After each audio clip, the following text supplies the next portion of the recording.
Greetings, urban farmers, gardeners, and healthy food visionaries. Farmer Greg here, and welcome to the 505th episode of the Urban Farm Podcast, where every day we work together to educate and inspire you to become part of your food revolution. Hello, everyone. I want to take a few minutes to talk to you about how we make the Urban Farm Podcast come to life. My team and I pour our time, hearts, and dollars into every episode to bring you food growing education and inspiration every week, and we love doing it.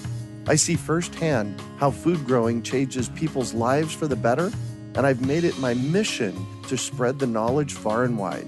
By creating this podcast, I have the great privilege of interviewing some absolutely amazing people and providing a platform for you to learn from their experiences and expertise. The impact that this work has on the global food consciousness community is extraordinary. This is all thanks to my team and their efforts. 5 of us that work every week to find guests, set up interviews, write out questions, prepare show notes, edit episodes, and more. We've tried partnering with companies and running ads to pay for our work, but something about the ad model just doesn't feel right to me. If I'm advocating for something, I want it to be something I truly love and believe in. So I've decided to try a different model, one that I believe is possible to pay our team and bring even more value while keeping the podcast free and accessible to everyone. So instead of selling ads, we have created the Urban Farm Podcast Patron Program. If you find value in our podcast, you can go even deeper by becoming a member of our patron community.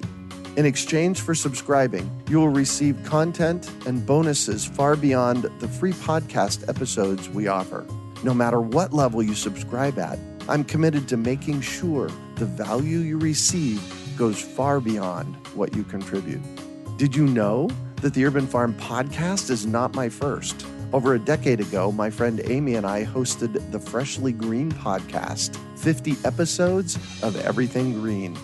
As an Urban Farm Podcast patron, you will get access to them, plus cool things such as discounts on Urban Farm U online courses and access to our private Facebook community where you can interact with other food growers and share stories and advice. My favorite offering for our patrons is our monthly Q&As with Urban Farm U's Advanced Gardener team, where we answer your questions live. It's basically having your own private gardener at your fingertips. I'm excited for the mutual exchange that comes from this model. And when you support the Urban Farm Podcast, we support you to take your garden to the next level and beyond. The Urban Farm Podcast will remain free, and I hope that those of you that believe in what we're doing and are excited by our patron benefits will take advantage of what we're offering. I truly believe this model of support will be a win-win all around. For more details about member benefits and to sign up to pledge your support, go to urbanfarmpodcast.org. Thanks for sticking with me through this message. Now let's get to the episode.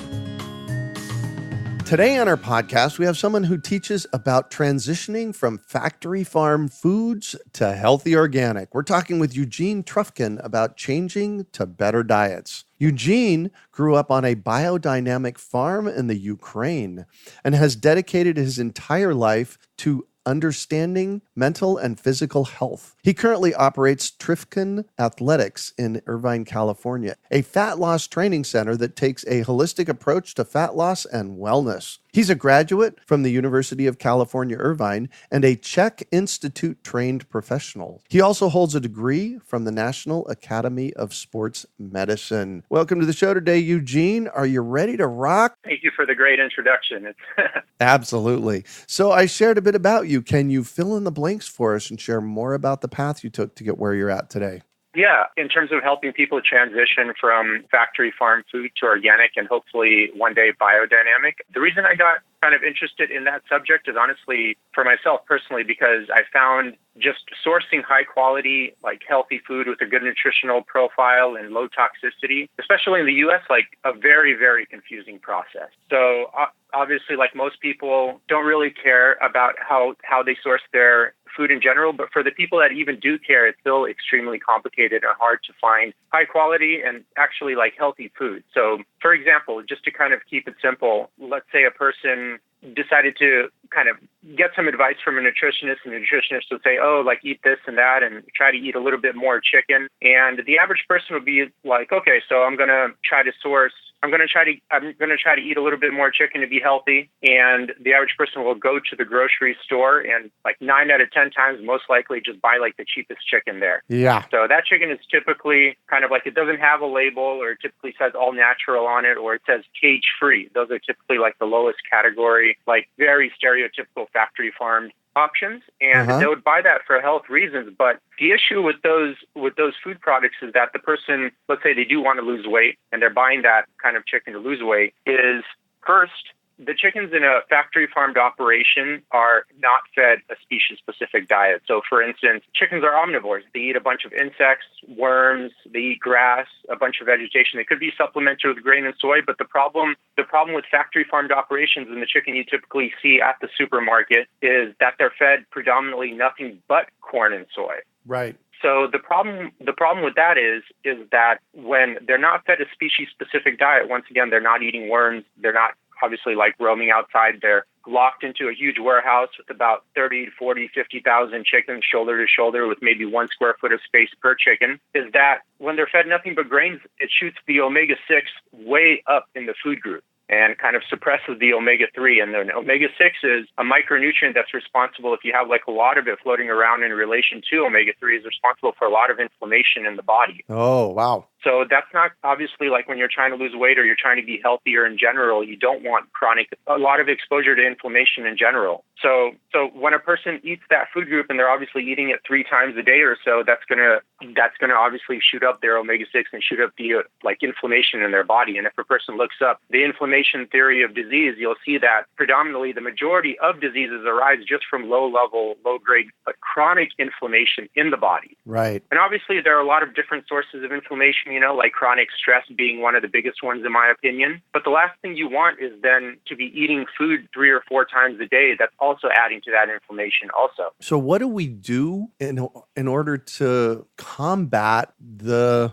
factory farmed foods? It's like, I can't even frame out the question correctly because this is such a large question. Where do we start? Yeah, exactly. That's a good question. And it's like extremely confusing these days. So right. Kind of returning back to purchasing, let's just keep it to one topic and very simple, returning back to purchasing like high quality chicken. So let's say the person is a little bit more consciously aware of food production practices in the U.S. and they know that cage free is kind of like a gimmicky phrase that basically indicates like a factory farmed operation. And so is like all natural or no label whatsoever. But let's say they're a little bit more consciously aware. They have like a nutritionist that tells them like, oh, make sure to buy free-range chicken that's organic. So once again, 9 out of 10 or 9.9 out of 10 of those people are going to kind of go to the grocery store because most people still shop at the grocery store and buy and see that free-range label and see organic on it as well and purchase that chicken. But the problem with that is at the supermarket level, predominantly free-range operations are basically, you still have 30 to 40 plus thousand chickens in a single enclosed warehouse, and they typically have like a small little concrete patio where they get to roam outside. Oh my gosh. So once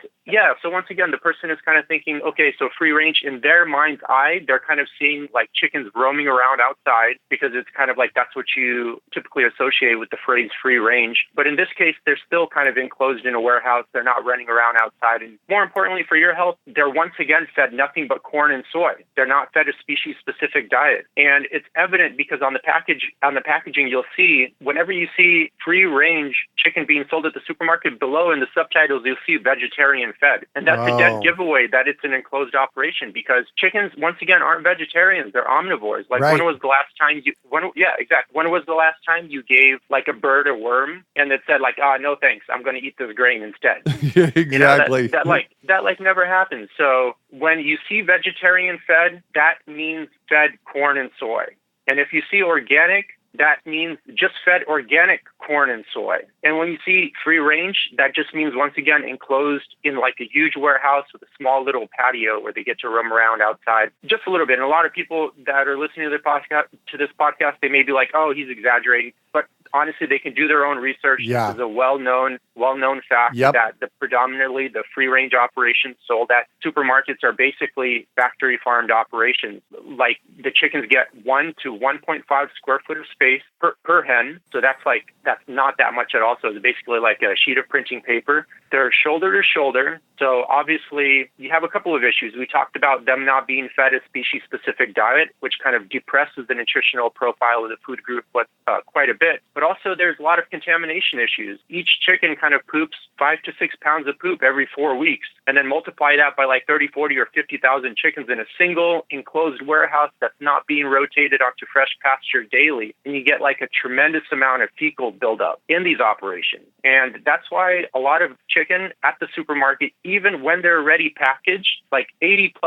of chicken has like fecal matter on it. And a lot of times you'll see the labeling. It always says cooked to 350 degrees, cooked thoroughly. So this is just basically an indication that the industry knows that there's a tremendous amount of, they know there's a tremendous amount of fecal contamination and people can get sick. So instead of fixing the operation that's causing that problem, instead of fixing the root cause, because honestly they can't because they're too heavily invested in these like very expensive operations, they put the responsibility on the consumer. They're like, well, this is how it is and it's your responsibility to cook this thoroughly. And if you get sick, it's your fault that you didn't cook it thoroughly. So what's our next step then? If I do want to eat chicken, I mostly don't eat chicken. Mm-hmm. I've gone mostly vegetarian in my life, but occasionally I eat chicken.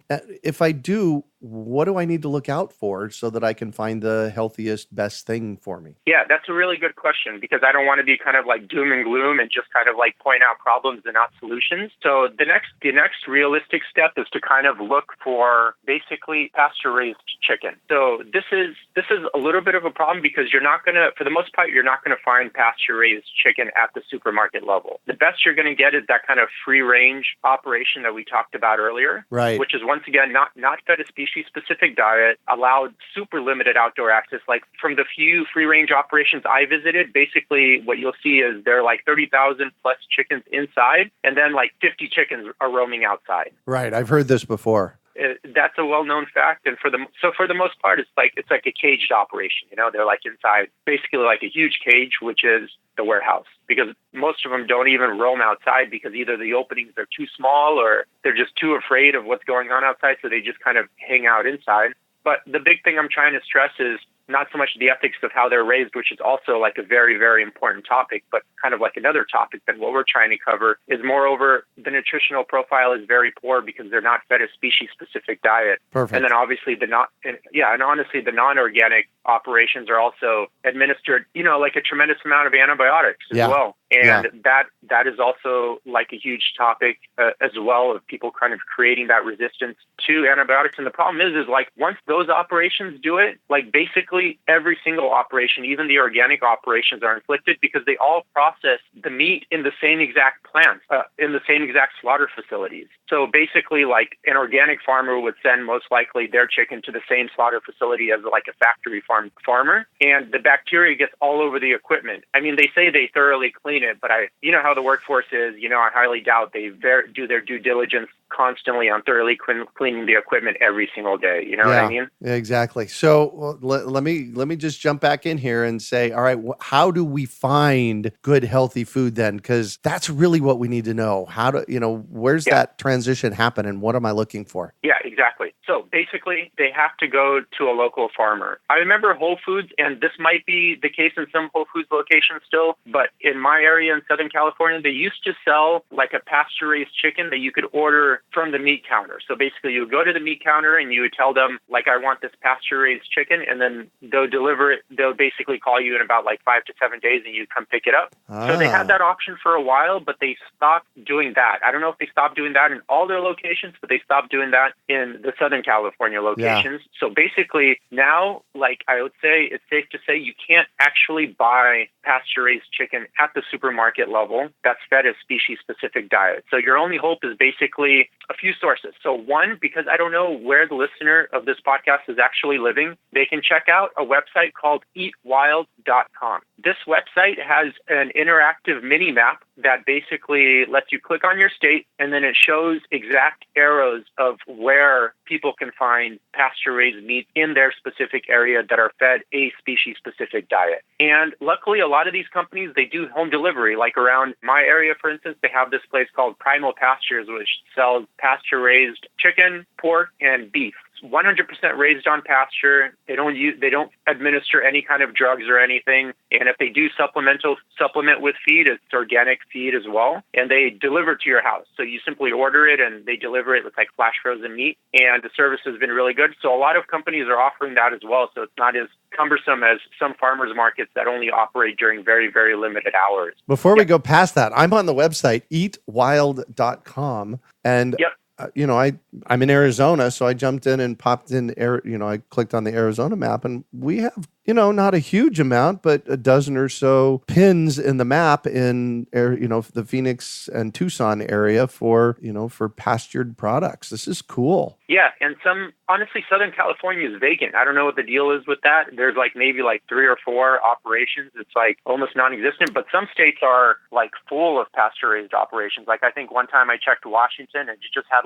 a bunch of pasture-raised operations or biodynamic farms, and it was really cool. So it's more popular in some states than others, but I kind of clicked around in a bunch of states, and pretty much every state had some kind of pasture-raised option one can select from. Nice. And also, for instance, Primal Pastures, I think, delivers to 10 states. So although they're not in the other states, you can contact them and they'll still deliver to you. That's most likely the case with the other companies too. Yeah. And again, the most important piece from a nutritional end is not necessarily you eating the chicken, but it starts with what the chicken ate. And you've used exactly. You've used the term species-specific diet. Say a little bit more about that, because this is something that people don't understand, that in my experience in the past 30 years of doing research in this is really, really important. Yeah, exactly. It's not enough to know that, for instance, you're buying, let's go on to beef, for instance. It's not enough to buy organic beef. Because, for instance, first of all, during the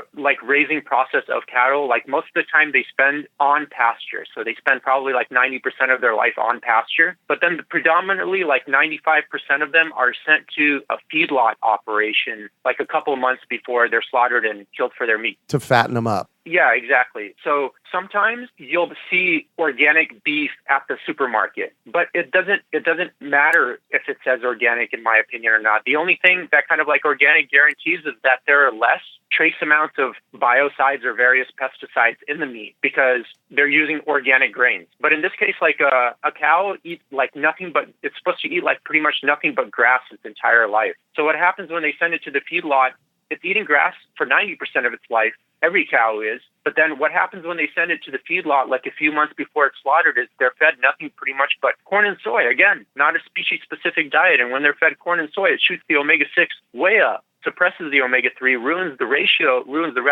natural ratio of that omega-3 and that omega-6, which is going to be then a pro-inflammatory food. It's going to cause a bunch of inflammation in your body, especially add that to the average U.S. citizen, which is already chronically inflamed from, a stressful lifestyle, working a lot of hours, having random things to attend to every day, constantly being on the go type of personality. This is also going to cause a lot of inflammation. So it's just one thing adds on top of another. And you wonder why so many people, whenever you walk outside, it's kind of are full of mental and physical pain. Yeah. Because they obviously have this hectic lifestyle, but then on top of that, they're getting a poor diet, even when they're shopping at the supermarket. One of the things that has happened to me and my sweetheart Heidi in the past 5 years is we discovered that we were dealing with Lyme, and that's a long story. My listeners know about it. And in the process of learning about Lyme disease, I've learned about inflammation. And you kind of alluded to this earlier in our conversation. And my experience of what I've learned is that inflammation is the root of most dis-ease. That's the case, right? Yes, exactly. And if the listener wants to know more about this topic, they can simply look up inflammation theory of disease. And you're going to find endless topics. They can go, if they want credible sources, they can go to a place called pubmed.gov and see a bunch of studies there that kind of will give them a lot more scientific data on basically how inflammation, how chronic low-grade low-grade inflammation is destroying your body, causing joint pain, causing depression, or adding to joint pain, adding to depression, and various other diseases, gut issues. That's very common these days as well. So with meats, we're looking for pasture-raised, and it's most likely not available in the grocery stores. Yes, exactly. And to really quick touch on that subject, I know you asked me a few times about pasture-raised operations. I think it's important for the listener to also understand that it's great to go to a small farmer, but also know the right questions to ask that small farmer, because a lot of times, in my opinion, I don't think just because they're a small farmer indicates that they're a good farmer. Just because you're self-employed, for instance, or not working for corporations, it doesn't mean you're confident in what you do as well. Right. So, for instance, let's go to the beef topic. So a lot of times, like some farmers will say, our beef is grass-fed. Well, first of all beef is grass-fed. Like I mentioned, like 90% of all beef is raised on pasture, eating grass for predominantly most of its life. And then the majority of them are sent to a feedlot where they're fed nothing but grain. So when they say it's grass-fed, they're not lying. It is grass-fed, but grain finished. And that last few months of kind of feeding that cattle grain, once again, like I mentioned, hinders the nutritional profile of the food group. Our focus was on omega-3 to omega-6, but there's a lot of also decrease in the sense that there's less CLA and less vitamin and minerals, quantities of vitamins and minerals in that food group as well. So one thing you'd want to ask the farmer, are your cows grass-fed and grass-finished? Or are they 100% grass-fed? Those are some indications of a better operations. And then sometimes they'll say, yes, they're grass-fed and grass-finished. Then ask them, during the finishing phase, do you bring bins with a bunch of grain and other stuff out to the pasture? Because sometimes they are still left in the pasture. But what some farmers do is bring bins with a bunch of grain in there so the cows can kind of like eat that while eating the grass. But what happens is basically the cows just hang around the bins then, Yep. It's like kind of kids would rather eat candy than vegetables, for instance. So you would have to audit that and make sure, are they doing that? Because if they're doing that, then once again, it's going to hinder the nutritional profile of the food group. And then in my case, I was buying 100% grass-fed beef from like a higher-end small supermarket in my area for a very long time. And then one day I just decided to call the company and ask them about their practices. And they're like, yeah, we're 100% grass-fed, but what we do is we send the cows to the feedlot the last few months and we feed them grass pellets. Ooh. You know what I mean? So there are like so many like caveats that you have to kind of know, right. know to ask, just to be able to, once again, my goal was to find a food group that can kind of like maximize the nutritional profile of that food group, for instance. And you can kind of see how confusing it was kind of to decipher through this maze of food. It's not a was, it's an is confusing.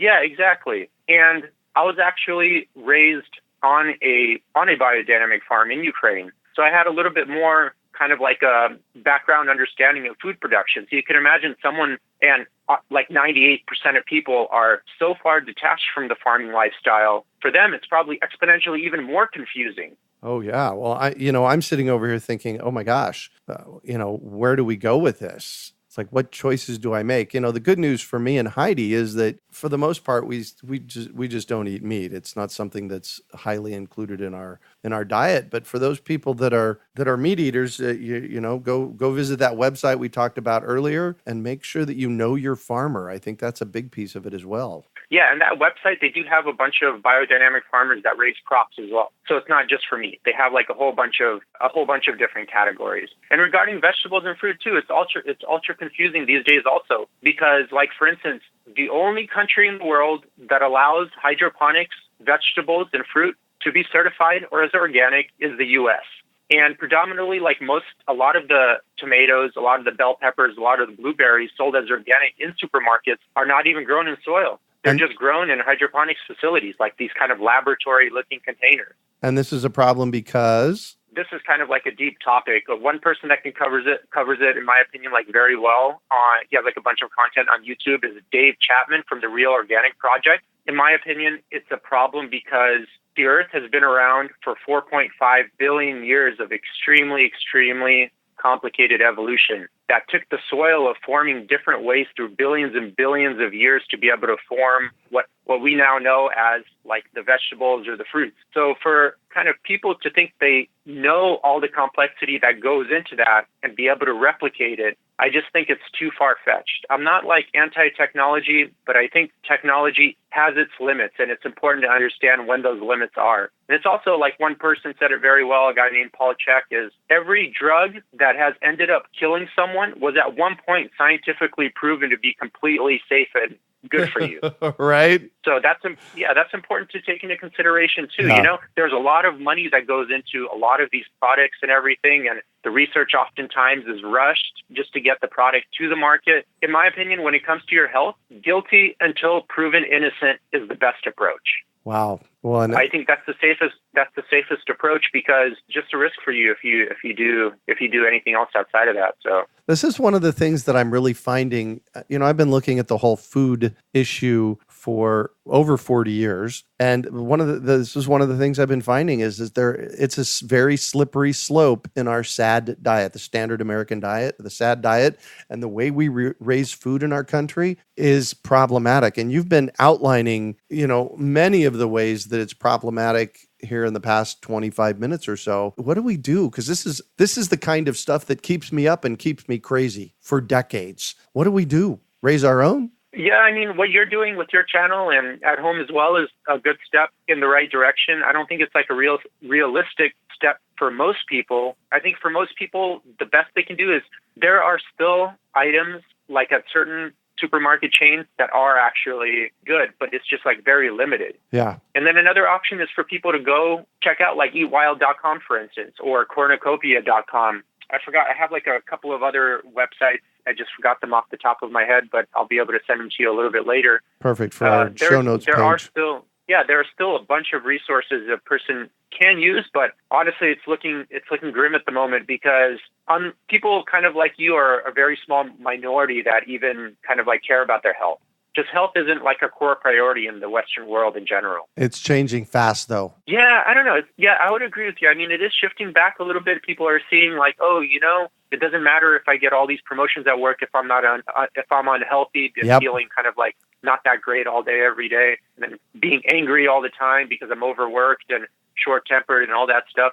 So I do kind of see it. You're right. And it'll be interesting to see what happens in the next few decades. I honestly don't know which way it's going to go. Like right now, factory farming is still super dominant. There are basically like 10 to 15 companies that produce 90% of the food at a supermarket. So it kind of looks like you have a lot of companies to pick from, but really it's just the same, like 10 to 15 guys that are basically dictating the diet of an entire nation. Yeah. Well, and that's why I am such a loud proponent of people growing their own. You know, I've actually, in the past, I've pasture raised meat chickens here at the Urban Farm. I raised 25 of them over about a 4-year period. And cool. You know, yeah, it's a process. And it made me a lot more conscious about chicken and where it came from. And you know, if I do buy it, I do find somebody local here in Phoenix, and there's a guy up in Cave Creek that has pasture-raised chicken, and, you know, I go that route because it is so important. Yeah, that's good. That's good that you're going the extra mile. And we have to get everybody going the extra mile. You know, it's like this is the exact reason. Thank you for being here today, Eugene, by the way. This is the exact reason that I do this podcast, is to get people thinking about what we're talking about. And one of the things that I'm going to throw out to you is, man, are you writing a book about this yet? You have so much good data in your brain. Yeah, actually, I have recently published a book titled, just very to the point, because that's how I like it to be, is Anti-Factory Farm Shopping Guide. So it basically kind of outlines step-by-step of what we talked about today. So we go over like chickens, turkey, vegetables and fruit as well, supplements, water, all the basic food groups that you need to basically, and then kind of like a very, very easy step-by-step process of how to actually source high-quality nutrients from any of those food groups. And then also it comes with a video series as well to make the learning process even simpler. Awesome. Where do we get that at? Right now I'm selling it on Amazon and also my website, TrufkinAthletics.com, and that's really about it. So perfect. So I'm going to shift on you, and I'd like for you to talk about a time you failed, how you overcame that failure, and what you might have learned from it. I guess one of my biggest failures is just not sticking to my core values a few years ago and kind of overworking myself with too much work. I always valued kind of like having enough time to read. Like I'm an avid reader, having enough time to sleep, get quality sleep, maybe even take a midday nap, like quick, like 20-minute midday nap if you have. Oh, those are so if nice. you're feeling a little tired. Yeah. Yeah, exactly. Very rejuvenating. Great way to stay looking young for a long time too. And stuff of that sort. But then I got caught up with working because I thought I saw everyone else doing it. So I thought that's something I needed to do. And I knew at the bottom of my heart that working crazy hours wasn't my thing and wasn't healthy, but I did it anyways. And because of that, I just kind of burned myself out, developed some injuries through working out because I wasn't as thorough with my warm-ups and everything because I was so rushed for time all the time. Had anxiety issues as well from just not having enough me time and spending enough time on myself and the things like I valued a lot. So I'd say that was my biggest mistake. Luckily, I caught it kind of early and was able to reverse it and just feeling a lot better these days. Yeah, and I have several friends. I'm going to actually put them more in the acquaintance category that have worked themselves literally to death. And, there's one person I'm thinking about is, they've worked themselves practically to death and now they're trying to recover. And it's a long, hard recovery back. Yeah. And honestly, at the end of the day, I'm kind of in one way happy that I did it because a lot of people that come in for training are coming in that state, like extremely worn out with various like mental and physical issues. And I could kind of relate more to that and then kind of give them more of an appropriate course of action that's realistic to implement and we get them moving in the right direction. So on the one hand, it did suck, especially when you kind of develop like insomnia issues and then not sleeping well, and then that kind of like exaggerates all the other symptoms. But on the other hand, I'm kind of happy I did it because I can kind of relate more to my customer base. So yeah. And what do you consider your biggest success? Once again, going back to those core values, just kind of aligning my day-to-day existence with what's important to me personally, even if it's not important to anyone else. So right. So you sound fairly young, and you sound like the data that you've been sharing with us today. I've studied this stuff for a long time, so I know it's pretty right on. Given that, what drives you from a very early age? You've been doing this as early as 10. Honestly, I just enjoyed the subject. I just enjoy reading things on psychology, philosophy, exercise, nutrition. I like business books and marketing books as well. They're great. I just like to work out, live like a physically active kind of lifestyle, have my job that includes like dynamic movement throughout the day. Mm-hmm. Honestly, I just hate sitting at a computer. You and me too. Yeah. Yes. So I just try to kind of live just my life in terms of like I mentioned before, just kind of aligning it with your core values. And I feel that core values, it's important to identify because they kind of like draw up a blueprint of who you are and what you should be doing, Amen to that. Sometimes it's not socially acceptable. Like I only work like 3.5 days a week and some people would look down on that. But that's just kind of how I feel great. And I feel my happiness went through the roof since I started doing that instead of working 6 days a week. And that's just how I'm going to keep doing it.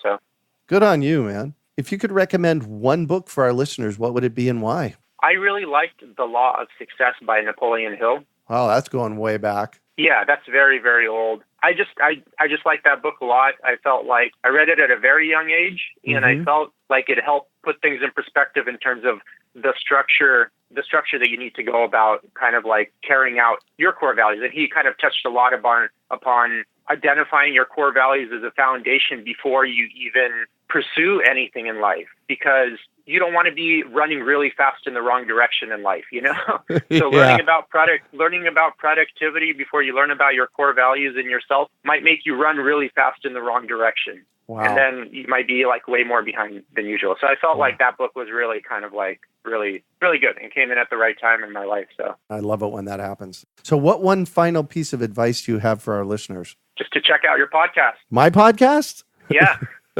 Well, thank you for that. How about, you got anything else? Honestly, just do what means something to you in your life, and you'll be happy when you're doing that, and you're going to make people around you happy as well. So nice. Well, thank you so much for joining us on the show today, Eugene. Yeah, thank you. Thanks. I really appreciate it, honestly, being a guest. So It was a great opportunity to chat with you. Well, right back at you. I actually learned some things today, and that's one of the reasons I love doing podcasts. How can our listeners get a hold of you? I'm on Facebook and Instagram and YouTube. My personal website is TrufkinAthletics.com, and it's spelled Trufkin, and then athletics. And honestly, they can find all my contact information on there and links to all the social media stuff as well. Perfect. And this book that you've written, tell us quickly about what the name of it is, and I'm sure it's available on your website and Amazon. Yeah, it's Anti-Factory Farm Shopping Guide, and it's basically about the subject matter we covered today on your podcast. Perfect. How to find like the highest quality food with the lowest toxicity. So perfect. You can also find show notes from today's podcast at urbanfarm.org/Trufkin. The Urban Farm Podcast is brought to you by our amazing Urban Farm team, producer Janice Norton, editor Ken Kingsborough, associate Katie Fiore, and hosted by me, Farmer Greg. Please subscribe on iTunes, Google Play, Stitcher, or wherever you get your podcasts. And while you're at it, please rate and review and share it with your friends. You can also visit urbanfarmpodcast.org to find a full list of over 500 shows of the Urban Farm Podcast and our blog. Plus, visit urbanfarm.org to find links to our webinars, courses, and more. Well, that's it for today. Thanks for joining us on the Urban Farm Podcast. Hey, if you've enjoyed this podcast and are interested in listening to my first podcast series, Freshly Green from 2007, you can subscribe to support the Urban Farm Podcast. With that, you will have access to Freshly Green and so much more bonus content. Visit urbanfarmpodcast.org to find out more and to pledge your support. We hope you enjoyed today's episode of the Urban Farm Podcast. Remember to listen for tips, advice, and resources to help you on your journey with urban farming.